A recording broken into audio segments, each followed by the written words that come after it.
Urgent. The liberation of Ukrainian territories is in full swing. The armed forces of Ukraine are crushing the enemy. No one can escape the fist of fury. Meanwhile, the balance of power is shifting. Israel is asking Ukraine for help. Zelenskyy responded dryly. Mutually beneficial cooperation will happen. Shock. Putin is ending the war. The Russian army has run out of strength. The only way out is surrender. Meanwhile, Russia's last ally is disappearing. Cuba is on fire. Protests have swept the country. The authorities are in panic while the people are boiling with rage. The world is on the edge. Let's break down what's happening right now. Hello, this is Ukraine Today. Maria Farafonova here with the latest updates. The liberation of Ukrainian territories is in full swing. Ukraine is switching into turbo mode. Melitopol is on the line. Our forces are clearing the path to the Azov coast live on air.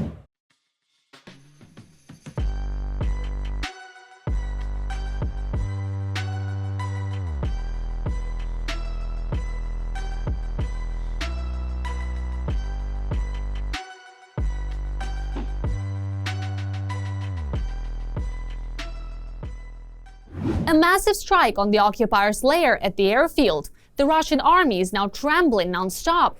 It looks like the action is at its peak. Ukrainian defenders are tearing apart the web of occupation. Melitopol. Russian air defenses were strangled to death on Tote. And every night something burns.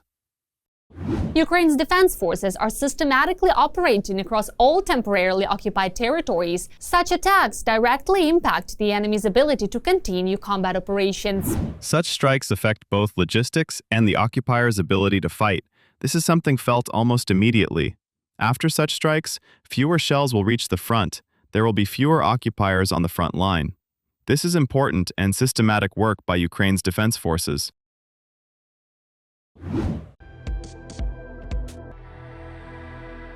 Urgent. No one expected this. Israel, which had long tried to balance between sides and flirted with Moscow, has now turned to Kyiv for help.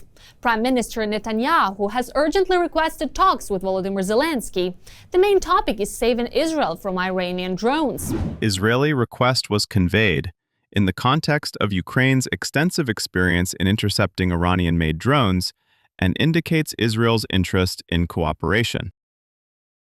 Kyiv's response is pragmatic, no sentimentality. President Zelenskyy made it clear, we are ready for dialogue, but now Ukraine sets the rules.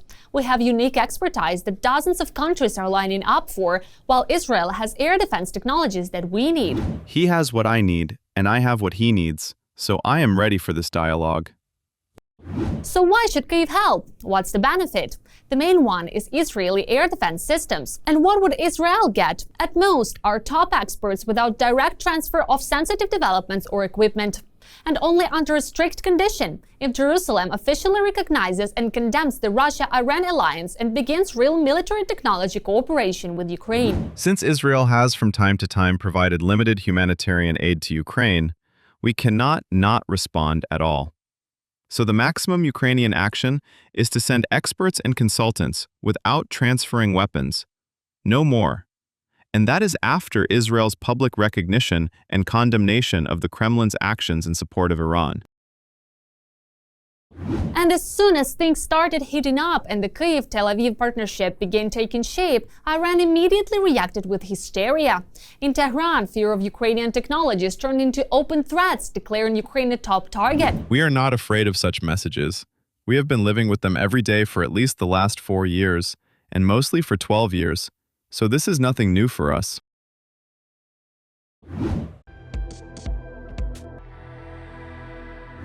There is howling in the swamps. The goals of the so-called special military operation are advancing extremely slow, and in some areas are even moving further away. The war must be ended.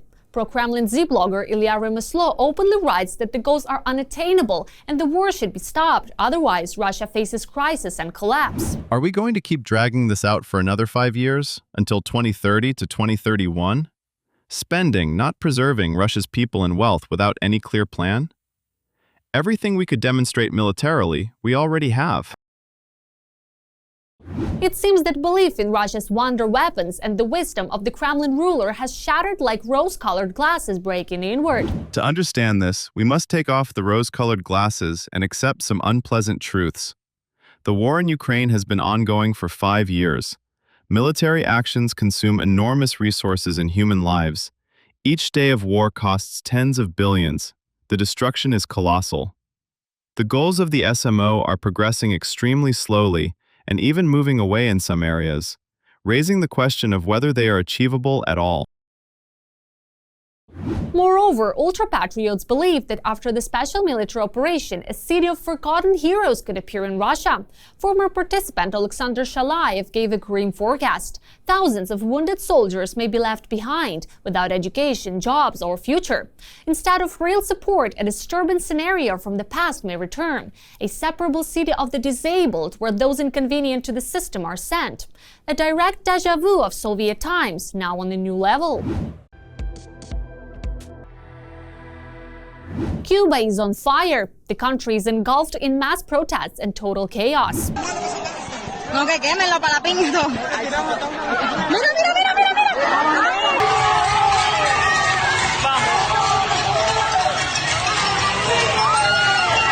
The Kremlin's key outpost near the United States, Cuba, is now literally burning in waves of unrest. People, driven to despair, have taken to the streets and launched a total assault on the dictatorial regime.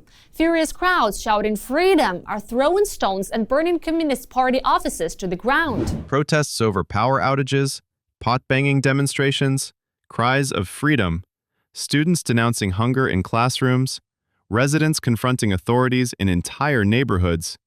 And now, Moron, a municipality that took to the streets, burned Communist Party propaganda, and reminded everyone that fear too can tire. What's the reason? The country is facing a severe energy and food crisis. Havana is without electricity for up to 15 hours a day. Hospitals are paralyzed, store shelves are empty, transport has stopped. President Miguel Diaz-Canel, in panic, has deployed security forces and launched mass arrests. But the people can no longer be stopped. The cardboard dictatorship is cracking under the pressure of public anger. President Miguel Diaz-Canel called people's complaints legitimate, but said he would not tolerate violence and vandalism that threaten order. And the worst part for Moscow, there is no one left to say Havana. After the collapse of support from Venezuela, the flow of cheap oil has dried up. Now Donald Trump has issued an ultimatum. The Cuban regime could be next after Iran and Venezuela. The frightened Cuban leadership has already begun urgent negotiations with Washington, releasing political prisoners and asking for relief. But the US president appears determined. When will the United States do it? I do believe I'll be having the honor of taking Cuba. That'd be good. That's a big honor. Taking Cuba. Taking Cuba in some form, yeah. Taking Cuba. I mean, whether I free it, take it, I think I could do anything I want with it. You want to know the truth. They're a very weakened nation. The positive outcome of this story, one less ally for Putin. For the Kremlin, this is not just a slap in the face, it is a complete collapse. Russia is losing another key partner right under Washington's nose. The axis aligned with Moscow is rapidly crumbling, and even pro-Kremlin voices are beginning to acknowledge this unfolding catastrophe. No money even for drones. In Russia, even propagandists have started openly talking about financial troubles live on air. Has the Russian military-industrial complex really begun to feel a budget shortfall? And why has the number of drones decreased? We'll break it all down in the report. There's simply no money. Just try to hang in there for a bit. There's no money, but hang in there. Now, in Russia, this is said not only to ordinary citizens, but also to the military. The Russian military-industrial complex is currently experiencing a major crisis. So major that even propagandists have started openly talking about it live on air? Everyone involved with the military-industrial complex now knows there's no money. And you'll have to downsize. We can't afford it. And why is that? Because they've brought the economy to its knees. So what are you suggesting we fight with? Please, tell me. Let's say they need Mavics, for example. But they have to be paid for and delivered. With what money? The demand is absolutely overwhelming. But there's a complete lack of financial resources. Currently, there are no actual purchase orders coming through. The front says, give us what we need, but there's no cash. Now, Iran has shown gigantic underground factories that were built by the Koreans. Well, at least 2 of them. And how many mines do we have in Donbas that could be repurposed and used for production? But you still need money. What are we going to fight with? The Mosin rifles have already run out. What Putin's courtiers feared most has happened. The problems in the Russian economy caused by the war they started are now also affecting their ability to continue waging this war. Military production is on the brink. Do you understand what the situation is? Basically, Russia's philosophy is to throw everything into the military sphere and sacrifice the civilian sector. But there's a catch. If there isn't even enough for the military, then no matter how much political will there is to spend on defense, it just doesn't work out. And in fact, this is what's causing the hysteria not only from Solovyov, but also from many so-called Z military bloggers. The reality is that there really isn't enough money in the Russian economy. When enterprises, including military ones by the way, fulfill orders but don't get paid, after that they have nothing to pay their workers with and they shut down. Well, not all of them, of course, but even in Russia's military-industrial complex, there are already cases where enterprises connected to the defense industry have shut down. There is about to be a budget sequestration in Russia. What is sequestration? It's when a budget is adopted, a short period of time passes, and then they realize there isn't enough money for the planned expenditures, so they start making cuts. But why is this happening again? Because the economy isn't working and isn't generating the necessary profits. But it would be wrong to say that there is no money at all in Russia. But the immediate outlook for Russian defense factories is to cut the budget even further and reduce production even more. At the same time, Putin still wants to continue the war. Because let's not forget, for him, the worst thing would be to lose face. That's exactly why he's trying to prove to the whole world that Russia can keep fighting for many more years. This is the problem with the Russian mentality, you know? I always give a historical example. World War I. Germany was doing just fine in World War I. Not only was Berlin not captured, there were no military operations on German territory at all. As the German military used to joke, they could see Paris through their binoculars. And at that moment, the German government analyzed the situation and realized that their economy was collapsing. The economy doesn't allow you to keep fighting. In other words, you either stop paying pensions and salaries to public sector workers but keep fighting anyway, or you choose to surrender but preserve the ability for your economy to survive. When you plan several moves ahead, you inevitably follow the path Germany took in World War I. But when you don't plan ahead, you behave like Russia does now. That's why many people, including Donald Trump, are asking, we can see that your economy is collapsing. Why don't you want to stop the war? They say, no, we will keep fighting. Well, accordingly, they like to say that they are fighting to the last citizen of Ukraine, but in reality, they are fighting to the last ruble in their treasury. A vivid proof that Russia cannot continue the war on its own is also the fact that the Kremlin is trying to get help from other partner countries. But one of the Kremlin's strategically important partners was Iran, which now cannot even supply Russia with the required number of drones. Accordingly, what Russia didn't receive remained in Iran, and Iran used it itself. But as they say, in wartime, there was no time to redo the inscription Shahed to Iran. So a drone with Iran written on it was sent to the Emirates. And this is proof that the cooperation is actually very close, very tight. And now, by the way, I want to draw attention to how many drones there were. Well, let's look at the end of 2025 January and the first half of February 2026. There were a huge number of drones that Russia was sending to Ukraine every night. And during periods of intense attacks, there were 700, even 800 drones. And everyone was writing that 1,000 drones was a prospect for the very near future, maybe even weeks, not months. What do we see now? The most recent massive attack on Ukraine, 400, if I'm not mistaken, maybe 420, maybe 460 drones. So not only was there not 1,000, they barely reached 500. And this, it seems to me, is confirmation that to a large extent, these drones are made from components produced in Iran. Russia wanted to gain in the war against Ukraine, but it turned out that it keeps losing. It seems there is only one person left in Russia who believes that everything is going according to plan.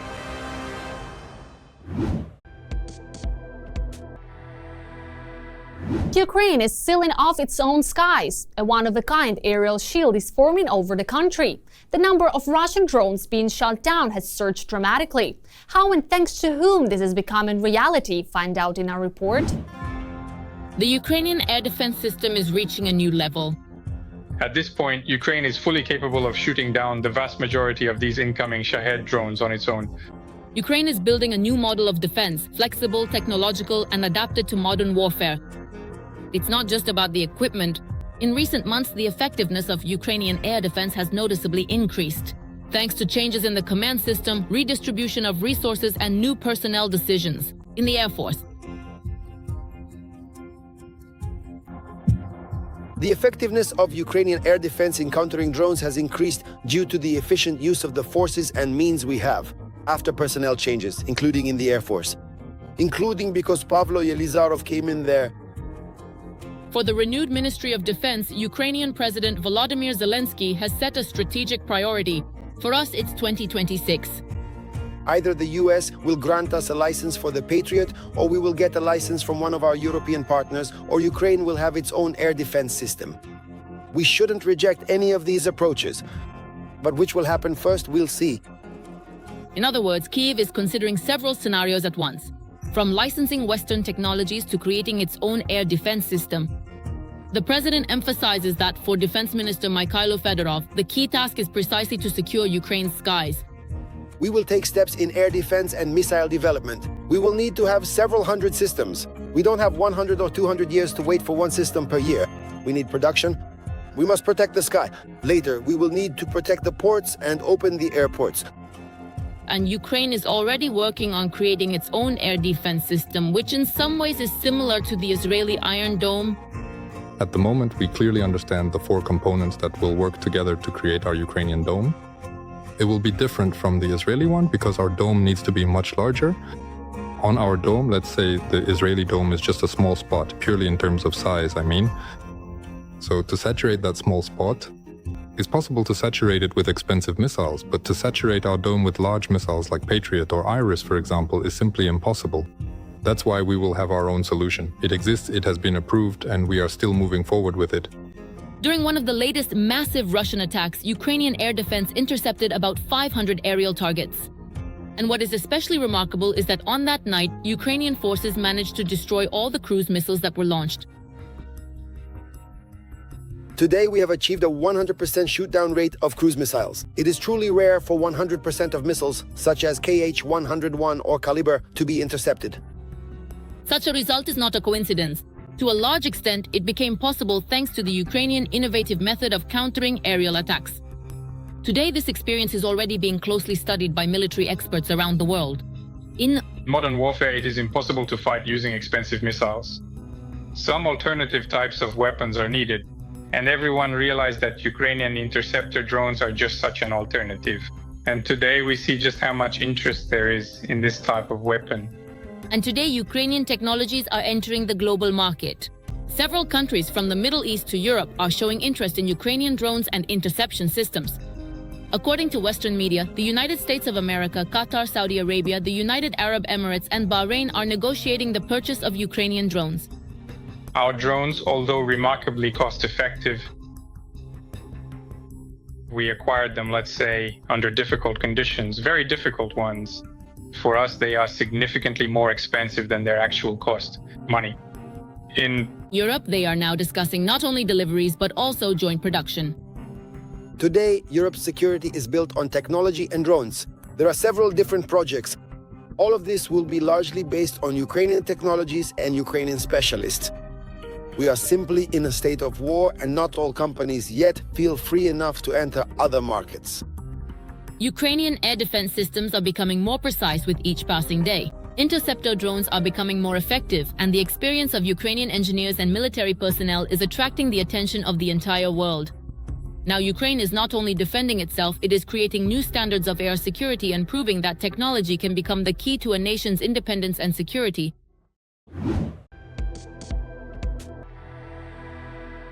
Voting has concluded in Kazakhstan on the referendum regarding the draft of a new constitution. According to exit poll results, an overwhelming majority of voters supported the proposed amendments to the basic law. Simply put, the role of the Russian language in Kazakhstan is expected to decrease, while the country's sovereignty will increase. Our journalists have the details. Another low blow to Russia. In supposedly friendly Kazakhstan, they are changing the constitution and the wording regarding the status of the Russian language. Instead of being equal to Kazakh, it will now be alongside. For the Russian Federation, Kazakhstan is a vital ally, a key strategic partner, and a reliable, good neighbor with whom we are building multifaceted, comprehensive, and equal relations based on the core principles of friendship, mutual trust, and profound respect. The so-called ally and partner Tokayev has already put Putin in his place more than once. For example, at a joint briefing with Putin, he demonstratively started speaking Kazakh. You could see from the faces of the Russian delegation and Putin himself that they did not expect this. Moreover, when he came to a Russian forum, Tokayev stated that he does not recognize the legitimacy of the so-called LNR and DNR. We do not officially recognize the independence of Taiwan, Kosovo, or South Abkhazia. Furthermore, we do not recognize South Ossetia, nor do we recognize Abkhazia. And it appears that this fundamental principle will also be applied to various quasi-state territories, which from our specific point of view include the regions of Luhansk and Donetsk. In addition, the president of Kazakhstan publicly mocked Putin and Lukashenko's plans to have the country join the so-called Union State. The other day, the president of the Republic of Belarus, Alexander Grigorievich Lukashenko. Let's invite Kazakhstan to join the Union State. But I appreciate his joke. I think there is no need for this, since there are other integration associations. First and foremost, the Eurasian Economic Union. As for nuclear weapons, we don't need them. The authorities of Kazakhstan are actively persecuting their citizens who have decided to fight on Russia's side. In 2025, a record 700 criminal cases were initiated. Also, according to Tokayev, they are not allowing Russia to circumvent Western sanctions. What? As for the possible circumvention of sanctions, Kazakhstan has made it clear that it will adhere to the sanctions regime. We are in contact with the relevant organizations to ensure compliance with the sanctions regime.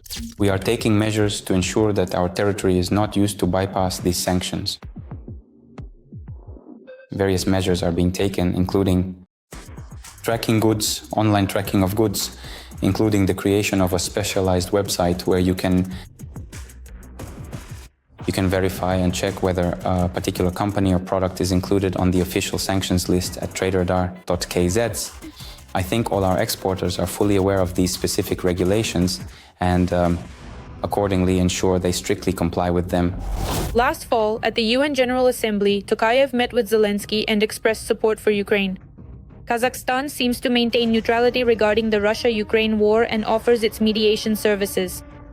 Kazakhstan initially took a clear position. We emphasized that it is necessary to respect the UN Charter, to respect the principles of the UN Charter, namely the territorial integrity of states. In fact, this position defines our approach to this situation. Of course, people in Kazakhstan are aware of what is happening, and of course they are concerned. And naturally, they want this to end as soon as possible, to be over. That is why Kazakhstan initially offered its services as a possible mediator or as a venue for negotiations between the two opposing sides. This position has not changed. But Russian politicians and propagandists are very good at picking up signals from Kazakhstan, and therefore they regularly threaten war, making the same claims as they do about Ukraine, that supposedly these are originally Russian territories. If we don't resolve the issue with Ukraine, then we will have problems with Kazakhstan, Armenia, and other countries that surround us. Around us, including Kazakhstan? Well, of course. Why? Well, just look at what's happening in Kazakhstan today in terms of, so to speak, building up a certain Kazakh state. There is a flourishing of national mythology there about independence, about switching to the Latin alphabet. There's a lot of interesting things going on there if you take a closer look. The situation in Ukraine is clearly mirrored in Kazakhstan. There are also vast regions there populated by Russian speakers. Some people in Kazakhstan believe that in the future we want to take northern Kazakhstan from them according to the so-called Ukrainian scenario, as they put it. What do you think? Did we ever have such plans? Do we have any calculations or intentions regarding this? I believe that we have historical rights to this land. It's an industrial region. These are cities that were built by our ancestors.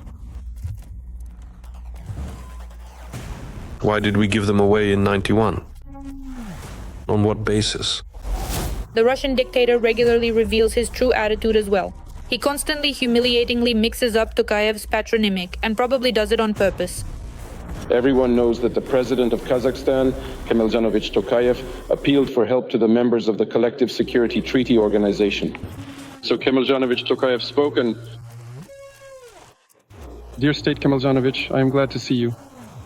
So Kasim Zhemenkin said that somewhere he has 27 billion. President Zelenskyy has repeatedly stated, citing intelligence data, that Russia has military plans for Kazakhstan. So the information we received was that among their priorities are the Baltic countries, Moldova, and Kazakhstan. These are the closest targets for the Russian Federation. Tokayev declared that he would suppress attempts at separatism, and Kazakh deputies went even further. And in response, Kazakhs made territorial claims against areas that are part of Russia. As responsible citizens, we must oppose any manifestations of radicalism, extremism, and separatism. Act delicately yet firmly, and ultimately be fair. We must understand that Novosibirsk is not Novosibirsk, it's Novy Sibir. These are our Kazakh territories. Tyumen is Tyumen, it's the southern lands of the Golden Horde. That is, even beyond Tyumen, those are also our territories. Orenburg, not Orenburg, but Orenburg. And at one time it was the capital of the Kazakh state. Putin is getting weaker every day, and his so-called partners, whom he oppressed and humiliated for decades, now have a unique opportunity to pay him back in kind, which they are successfully doing. That's all for now. Stay with us to be the first to know what's happening right now. Don't forget to subscribe and hit the like button. See you soon.